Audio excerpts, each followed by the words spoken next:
Para onde vai o seu dinheiro? Você pode olhar para mim e dizer, pastor, é tudo que eu queria saber? É o que eu mais queria saber. É imposto, é supermercado, é água, luz, é gás. Certamente o dinheiro da gente vai nisso, mas não só. Eu quero propor a seguinte tese, baseada no texto de Mateus que nós estamos estudando aos domingos aqui, que o nosso dinheiro sempre vai para onde o nosso coração foi primeiro. Porque o uso que fazemos do nosso dinheiro reflete os valores e amores mais profundos. É o que o Senhor Jesus Cristo também quis dizer no Evangelho de Mateus, capítulo 6, o verso 21. Lá, como já analisamos anteriormente, o Senhor Jesus diz, porque onde estiver o seu tesouro, aí também estará aí também o seu coração. E na passagem como um todo que nós estamos analisando, de Mateus, o Senhor Jesus Cristo nos intima, nos convoca, nos desafia a fazer uma escolha crucial. Escolha um entre dois tesouros, como já vimos. E o texto todo, analisando de forma mais ampla, diz o seguinte: não acumulem tesouros sobre a terra, onde as traças e a ferrugem corroem, onde ladrões escavam e roubam, mas ajuntem tesouros no céu, onde as traças e a ferrugem não corroem e onde ladrões não escavam nem roubam, porque onde estiver o seu tesouro, aí estará também o seu coração. Percebemos nessa passagem que Jesus Cristo fala sobre dois investimentos. Um péssimo, que é investir em tesouros na terra somente. Tesouros que se perdem, não importa como, se perdem. Ou é a inflação, ou é a traça, ou é a ferrugem, ou é o ladrão, seja lá o que for.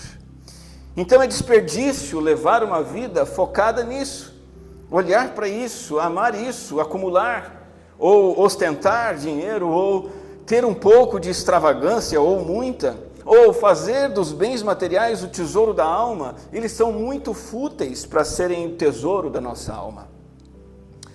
E uma observação é que não há nada de errado em possuir o dinheiro. Possuir o dinheiro pode e deve ser um ato de glorificação a Deus. O problema é quando o dinheiro nos possui. E aqui nós incorremos no que Jesus diz, acumular tesouros sobre a terra. Esse texto fala não só de um péssimo investimento, mas de um investimento extraordinário, excelente. Acumular tesouros, investir no céu. Por quê? Porque este investimento dura para sempre. Nada rouba, nada tira, nada diminui, nada subtrai desse investimento. Qualquer coisa feita nessa vida que tenha valor eterno, que tenha valor celestial, qualquer coisa que honre a Deus, coisas que trazem aprovação divina, os deleites divinos vão trazer para nós também deleites e recompensas eternas. Somos chamados para sermos ricos para com Deus, usar também o nosso dinheiro com fins altruístas. E Jesus, tendo falado sobre esses dois tesouros, nos chama a uma decisão, como já vimos. E essa decisão está no versículo 21, que diz, onde estiver o seu tesouro, aí estará também o seu coração. O que acontece nessa colocação de Jesus é o seguinte: você e eu, nós nos movemos na direção do objetivo para onde fixamos o nosso olhar. É para lá que nós nos movemos e é isso que Jesus está dizendo. Aquilo que eu estimo, aquilo que eu valorizo de verdade, é aquilo que governa a minha vida, a minha mente, o meu coração. É aquilo que governa o tempo que eu gasto, aquilo que eu sonho, aquilo que eu planejo, as ações, a minha preocupação, o meu estresse, a minha angústia, o meu esforço. Eu me movo na direção do objetivo para onde fixei o meu olhar. E hoje eu quero trazer uma aplicação direta sobre isso, justamente com essa pergunta com a qual eu iniciei. Uma aplicação bem direta sobre dinheiro. Para onde vai o nosso dinheiro? E eu quero repetir essa tese. Para onde vai o meu dinheiro? Para onde o meu coração já foi primeiro. É isso que Jesus está dizendo. Para onde vai o meu dinheiro? Para onde o meu coração já foi primeiro. Sempre foi um princípio de Deus para o seu povo honrá-lo com o dinheiro. Provérbios 3:9 diz, honre o Senhor com os seus bens e com as primícias de toda a sua renda. E os seus celeiros ficarão completamente cheios e os seus lagares transbordarão de vinho. E nunca para o Senhor Esse princípio de doação foi um princípio no sentido de um fardo que infelizmente eu tenho que carregar, de uma maldição que eu tenho que pagar. É algo que redunda em bênção, é privilégio. 2 Coríntios capítulo 9 nos diz: e isto afirmo, aquele que semeia pouco, também colherá pouco, e o que semeia com fartura, também colherá com fartura. Faz parte do ciclo da bênção de Deus, e se você deseja viver no ciclo da bênção de Deus, você precisa se engajar na contribuição e na doação, e pensar nisso: para onde vai o meu dinheiro? Para onde o coração já foi primeiro. E o ciclo da bênção de Deus é resumido em Provérbios 11, que diz assim: o generoso prospera. Esse é o ciclo. Quem revigora outros será revigorado. É algo que gira, é algo que eu faço para os outros e que é feito por mim. Quando doamos, Deus nos abençoa, e quando Deus nos abençoa, nós doamos com aquilo que Ele nos deu. O caminho do povo de Deus sempre foi esse, o da doação, não só financeira, a doação emocional, a doação de uma mão de obra, a doação de afeto, a doação de presença, de ombro amigo. A doação é a expressão concreta da fé. Para onde vai o meu dinheiro? Para onde o coração já foi primeiro. Dizendo assim, é maravilhoso, é bacana, aplausos, verdade, é isso mesmo. No entanto, a gente sabe que não é fácil doar. Primeiro, que a grana é curta e o mês é comprido. Segundo, que boa parte dos cristãos estão endividados. Recentemente, conversando com uma irmã em Cristo de outra comunidade, ela disse assim: olha, pastor, essas igrejas que fazem apelo todo domingo para as pessoas irem ao palco, é a tradição da igreja, eu suponho que 80%, 90% das pessoas que vão lá chorar no palco é porque estão em busca de solução financeira. Eu disse: você tem grande chance de ter razão. Terceiro, há muitos apelos para doar dinheiro, e muitos deles são causas legítimas e que valem a pena, e às vezes você fica pensando assim: poxa, é na igreja que eu devo doar? Para qual instituição, para qual projeto? E muitas vezes então é bastante difícil essa coisa de doar. Eu até entendo para onde vai o meu dinheiro, para onde o coração já foi primeiro, mas na prática isso é difícil. E então eu queria abrir a Bíblia com você hoje e aprender poderosos princípios sobre doação autêntica, princípios bíblicos, para que você possa viver essa realidade. Para onde vai o meu dinheiro, para onde o coração já foi primeiro. Dentro da Bíblia nós encontramos alguns princípios, e esse é o primeiro. A doação, ela é um investimento espiritual. Doação não é material, tanto em termos do destino, quanto em termos da recompensa. E o processo também. O destino é espiritual, a recompensa é espiritual, e o processo também. É por isso que o Senhor Jesus, em Lucas 6, diz: deem e lhes será dado boa medida, prensada, sacudida e transbordante, será dada a vocês. Porque com a medida com que tiverem medido, vocês serão medidos também. Você pode dar explicação racional para isso? Pode, e válida. Por exemplo, eu recebo uma recompensa pelo que eu doei, porque eu doei para alguém que lá na frente vai me ver em necessidade e vai me ajudar também. Eu faço parte de uma comunidade, eu sou generoso, e quando eu passo por uma necessidade, essa comunidade vem e me socorre. Isso é lógico, isso é racional, mas a doação é um investimento espiritual e a recompensa não é totalmente explicada racionalmente. Eu ouso dizer que a doação ativa o sistema espiritual que é inexplicável e que só a doação ativa. Nada mais ativa. Há um sistema espiritual inexplicável de recompensa, de benefício, de graça, que só é ativado quando você põe a mão no bolso e dá. É isso que a gente quer dizer com investimento espiritual. Por isso que precisa ser feito pela fé. E este é o primeiro princípio, para que você entenda que o dinheiro vai para onde o coração já foi primeiro. Há um segundo princípio, também bíblico, claro. A doação não é apenas um investimento espiritual, mas ela é e deve ser um investimento proporcional. O que é que eu quero dizer com isso? Este é um princípio bíblico, de capa a capa das Escrituras, Generosidade é medida como? Pela proporção, nunca pela quantidade.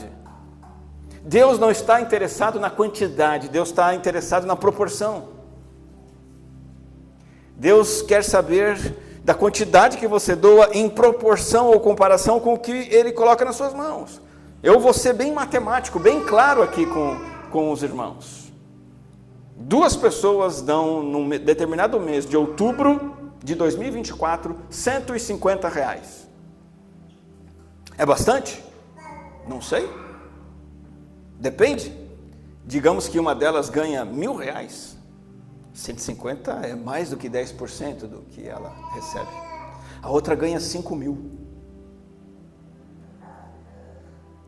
150 é bem menos do que 10% do que ela poderia dar. É com esse exemplo que eu quero que você entenda esse princípio da proporcionalidade. E aí nós temos que nos lembrar do Senhor Jesus Cristo. Porque para Ele, somente uma única doação de 2 moedinhas, digamos, de R$1, R$2, somente aquela doaçãozinha chamou a atenção de Jesus. Porque Jesus reconhece a proporção, abençoa a proporção e não a quantidade. Chamando os seus discípulos, Jesus disse: em verdade lhes digo que esta viúva pobre lançou na caixa de ofertas mais. Olha que matemática maluca do nosso Senhor Jesus Cristo. Ela deu mais. 2 moedas de R$1, trazendo para os nossos dias. Ali naquele evento religioso, pessoas devem ter dado R$100 e R$1.000, mas ela deu mais. Por que Jesus disse que ela deu mais do que todos os ofertantes? Porque todos eles deram daquilo que lhes sobrava. Porém, da sua pobreza, ela deu tudo o que possuía, todo o seu sustento. Ela deu mais. Para onde vai o meu dinheiro? Para onde o meu coração foi? Primeiro, doação é um investimento espiritual e proporcional. Terceiro princípio bíblico, a doação é uma responsabilidade que não depende de quanto você tem ou de quanto você ganha. É inválido dizer, eu não tenho responsabilidade de doar porque eu ganho um salário mínimo.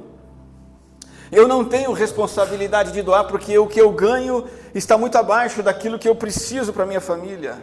Eu não tenho necessidade de doar porque eu sou aposentado. Eu não tenho necessidade, eu não posso contribuir porque eu estou endividado. Eu não posso contribuir porque eu não terminei de pagar meu carro, porque eu não tenho casa própria. É inválido.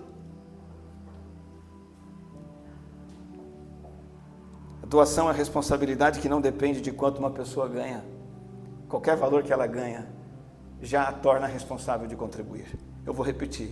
Qualquer valor que uma pessoa ganha já a torna responsável de contribuir com aquilo. Em Lucas 16, o Senhor Jesus Cristo diz assim, olha, quem é fiel no pouco, quem é fiel no salário mínimo, quem é fiel quando a conta de luz veio muito alta, quem é fiel quando atrasou o boleto, quem continua fiel no pouco, também é fiel no muito. E quem é injusto no pouco também será injusto no muito. Uma pessoa que não é generosa quando tem pouco, não vai ser generosa se vier a ter muito, e provavelmente nunca vai ter muito, porque Deus não irá abençoá-la. Uma inferência disso nós temos que pensar nas nossas crianças. Você que tem criança, filho, neto, sobrinho, é crucial, é o melhor momento ensinar para as crianças a dar generosamente ao Senhor com o que quer que elas tenham recebido, pequenas quantidades de dinheiro. Estava saindo da garagem hoje, o carro. A Bárbara disse, pai, meu dízimo. Eu falei, filha, já era. Tadinha. Deixa para domingo que vem. Ela separou o dízimo. E é importante ensinar isso desde pequeno. E eu aprendi isso dos meus pais desde pequeno. Porque são atitudes e padrões que se desenvolvem e tendem a ser o padrão que elas vão manter quando se tornarem adultas e crescidas. E acima de tudo, neste princípio da doação como responsabilidade que não depende de quanto se tem ou quanto se ganha, dar é uma questão de amor e caráter, de ser fiel nas pequenas coisas. Conectado com esse princípio da doação como responsabilidade, que não depende de quanto uma pessoa tem, e nós estamos falando do princípio maior aqui, para onde vai o meu dinheiro? Para onde o meu coração foi primeiro. Junto desse princípio da responsabilidade, tem o princípio da validação, da certificação, da qualificação. E este também é um princípio bíblico. O que eu quero dizer aqui, isso está nas Escrituras. A sua doação ou não doação interfere na sua posição e na sua influência no reino de Deus. Vou dar um exemplo e então citar as Escrituras. O exemplo é o seguinte: você precisa contratar um gerente financeiro para que ele coloque em ordem as finanças da sua empresa. Faz de conta que você tem uma empresa, se você tem a sua empresa, se você não tem, imagina que você tenha. Você precisa contratar um gerente financeiro para arrumar a bagunça. E você foi com a cara de um profissional ali, você achou que esse cara é bom. Ele tem um jeito interessante, um perfil legal, simpático, fala coisas bacanas, se veste bem. Mas aí você começa a pesquisar o histórico desse boa pinta e você percebe que a maior parte das empresas que ele geriu quebraram financeiramente. E você fica sabendo depois que ele foi demitido em alguns trabalhos, não somente por trabalhar mal, mas por corrupção e desvio de dinheiro. E aí você pesquisa um pouco mais e as finanças dele estão uma bagunça. Você vai no CPF dele, no CNPJ, pesquisa lá no mercado e descobre que ele tem dívidas, protestos, CPF bloqueado. Você contrataria esse cara para cuidar das finanças da sua empresa? Certamente você vai procurar um outro nome, não é verdade? O Senhor não vai confiar coisas de valor maior para aqueles que não são fiéis com o dinheiro e outros bens menores. E é isso que o Senhor Jesus Cristo disse, e novamente eu trago para nós. Portanto, se vocês não forem fiéis na aplicação da riqueza injusta, quem lhes confiará a verdadeira riqueza? Se vocês não são fiéis na aplicação do que é dos outros, quem lhes dará o que é de vocês? Eu estava ouvindo um pastor muito experiente comentar sobre a carreira de alguns candidatos ao ministério. E ele diz o seguinte: jovens abandonam o seminário, começam a estudar para serem pastores e têm que sair do seminário porque não lidam bem com o dinheiro. O ministério não é para eles. Outros começam no ministério, mas acabam tendo que sair pelo mesmo motivo. E outros até permanecem, mas ministério infrutífero. Porque Deus não vai entregar o cuidado de almas para eles, porque eles mal estão conseguindo controlar suas próprias finanças. E uma parte importante do controle das finanças é separar uma parte do dinheiro, fruto do seu trabalho, e entregar na obra do Senhor. E esse princípio está nas Escrituras. A doação é uma validação, uma autenticação espiritual e interfere na posição e influência no reino. Para onde vai o meu dinheiro? Para onde o meu coração foi primeiro. Quinto princípio, a doação na Bíblia sempre ela é também uma resposta à necessidade.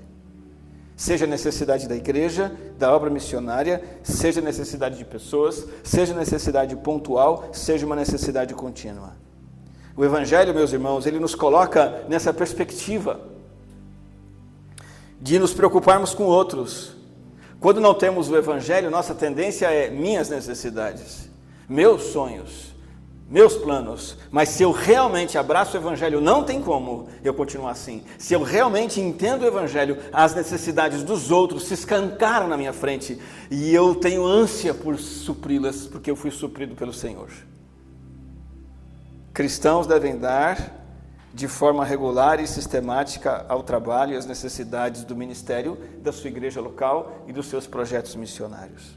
É por isso que o apóstolo Paulo diz em 1 Coríntios 16:1, quanto à pergunta sobre o dinheiro que vocês estão coletando para o povo santo, sigam as mesmas instruções que dei às igrejas na Galácia.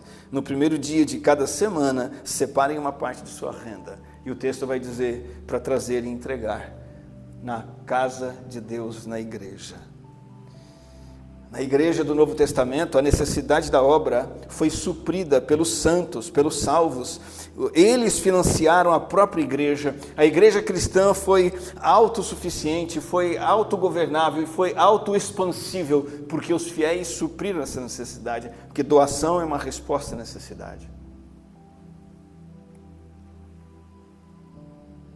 A igreja não precisou da oferta do templo de Jerusalém. A igreja não buscou dinheiro em Herodes, a igreja não pediu dinheiro para os empresários do seu tempo, porque as necessidades da obra de Deus foram atendidas pelo próprio povo de Deus. Os primeiros cristãos em Jerusalém, então, compartilharam seus recursos sem reservas. Mas não são apenas necessidades da igreja e do ministério e de missões que são supridas, necessidades de pessoas, necessidades humanas também devem ser supridas por nós cristãos. Por exemplo, já na história da igreja primitiva nós sabemos que os primeiros irmãos em Cristo de Jerusalém logo se tornaram desprovidos de tudo que tinham. Foram perseguidos, tiveram que fugir, ir embora, perderam o emprego, foram condenados a uma vida marginalizada por causa da fé em Cristo. Então Paulo mesmo vai recolher dinheiro das igrejas da Galácia, das igrejas de Corinto, para atender grandes necessidades que existiam e continuam a existir, não somente entre os crentes de Jerusalém, mas de vários cristãos ao longo da história.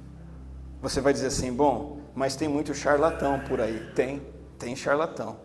Charlatão é que fabrica necessidade, que se aproveita da compaixão. O mendigo profissional que está apto para trabalhar, mas prefere mendigar. O cristão não tem necessidade, nem dever, nem responsabilidade de cuidar dessas pessoas. Por isso, devemos avaliar com cuidado para determinar se vamos ajudar, quando e como vamos ajudar, e ver se realmente há uma necessidade a ser atendida. Eu vejo a Bíblia nos ordenando deixar pessoas passando fome. A Bíblia ordena-nos deixar pessoas passarem fome. É uma ordem. 2 Tessalonicenses 3, o apóstolo Paulo diz, porque quando ainda estávamos com vocês, ordenamos isto, a palavra apostólica, registrada nas Escrituras. Se alguém não quer trabalhar, também não coma. É ordem. Então nós não devemos ajudar quem não quer trabalhar e se sustentar. Ajudar o indolente agrava a sua indolência. Ajudar quem não quer trabalhar é desperdício do dinheiro do Senhor. Mas isso não nos isenta de ajudar os necessitados. Pelo contrário, duplica a nossa responsabilidade. Primeiro, eu tenho que ajudar, mas segundo, eu tenho que ver se a ajuda realmente é necessária e válida. E havendo necessidade real, a obrigação de contribuir e ajudar também é real. E este aqui é o princípio, então, meus irmãos, o princípio de número 5, a doação sempre é uma resposta à necessidade. E último princípio bíblico, que eu destaco, dentro dessa ideia maior, para onde vai o meu dinheiro? Para onde o meu coração foi? Primeiro. Sexto princípio bíblico, a doação, acima de tudo, e finalmente, sempre é uma expressão espontânea de amor. Contribuição tem que ser determinada pessoalmente, proceder da generosidade espontânea do coração. Nunca a doação é coação, resultado de coação. Nunca a doação é porque eu estou me sentindo coagido pelo medo de não dar e aí ter problemas, ou culpa porque não estou dando e eu vou dar porque eu me sinto culpado, ou eu estou sendo manipulado pela ganância porque há uma possibilidade de eu enriquecer doando, então eu vou doar para enriquecer. Não. 2 Coríntios 9, 7 é muito claro, cada um contribua segundo tiver proposto no coração, não com tristeza ou por necessidade. Veja que Paulo diz, não é porque você está triste, não é porque é um peso, não é porque é um fardo, ou porque é uma necessidade, mas porque Deus ama quem dá com alegria. A doação procede do amor, não da obrigação para com a lei. O Novo Testamento determina montantes, ou porcentagens de doação? Não. O Antigo Testamento, sim, para o povo de Israel, sim. O Novo Testamento nos mostra que o percentual que eu dou é determinado pelo amor do meu coração e pela necessidade que eu quero suprir dos outros, não as minhas, é claro. Como em todas as áreas da vida cristã, da justiça, da piedade, a chave é o coração. O coração, a atitude interior é a chave para tudo. Todas as práticas cristãs. Assim também é com o dinheiro e a doação. Deve ser feito no espírito de humildade, amor e sinceridade. Nós abrimos o nosso culto com esse texto de Efésios que diz: pois somos obra-prima de Deus, criados em Cristo Jesus, a fim de realizar boas obras que Ele de antemão planejou para nós. Quando você pensa no seu dinheiro, você tem que aplicar esse versículo. Deus me salvou, Deus me resgatou. Para onde vai o meu dinheiro? Para onde o meu coração já foi primeiro. Meu coração está em Cristo, Ele me resgatou, Ele me salvou, Ele me comprou, para que eu realize boas obras. E é isso que eu vou fazer com o meu dinheiro. Para onde vai o meu dinheiro? Para onde o meu coração já foi primeiro. Eu deixo um apelo breve e triplo para você agora. Faça um diagnóstico de onde está o seu coração. E esse diagnóstico pode ser extraído de suas ofertas na sua igreja, o corpo de Cristo, neste ano de 2024. Esse diagnóstico é preciso. Quanto você deu? Quantas vezes você deu? Talvez, nesse momento, pensando nisso, você testou positivo para mesquinhez. Não para Covid. Poxa, olhando para 2024, nada. Ou muito menos do que eu poderia, ou do que eu deveria. Testou positivo para mesquinhez? Admita, não seja um negacionista. Não se iluda dizendo: eu amo Jesus Cristo, sou uma boa pessoa. Eu tenho pessoas na igreja que são meus amigos, eu canto, eu trabalho, eu frequento sempre. Se o seu bolso diz o contrário, meu amigo, testou positivo para mesquinhez, admita. E é simples. O que você tem que fazer então? Terceiro lugar, peça a Deus que converta o seu coração. Não se engane.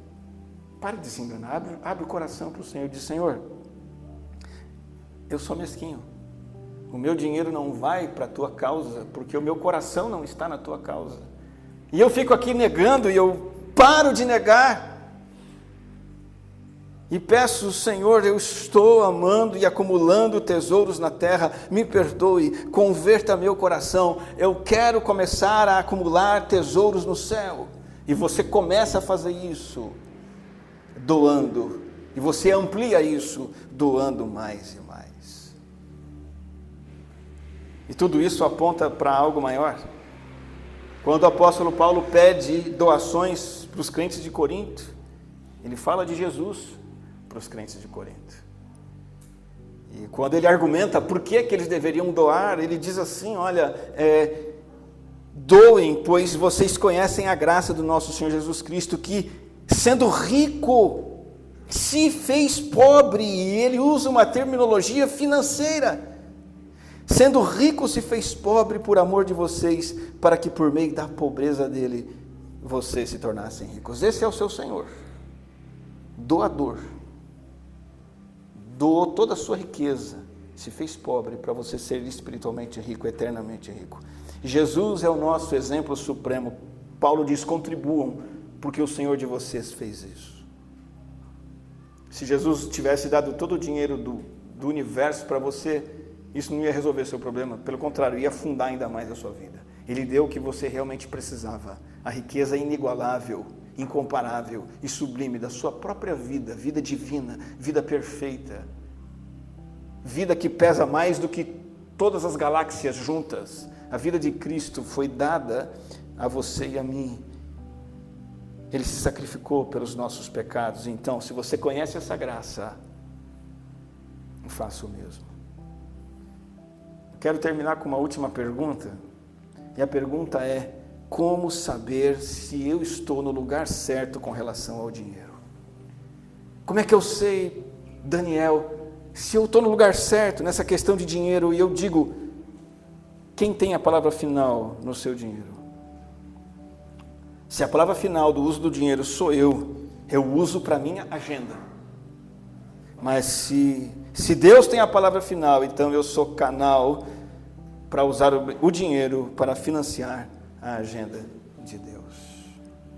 Mas se o dinheiro é de Deus, por que Deus colocou no meu bolso? Para te abençoar, para te fazer doador. Não era melhor que Deus sustentasse de outras formas? Não, Ele quer te dar esse privilégio.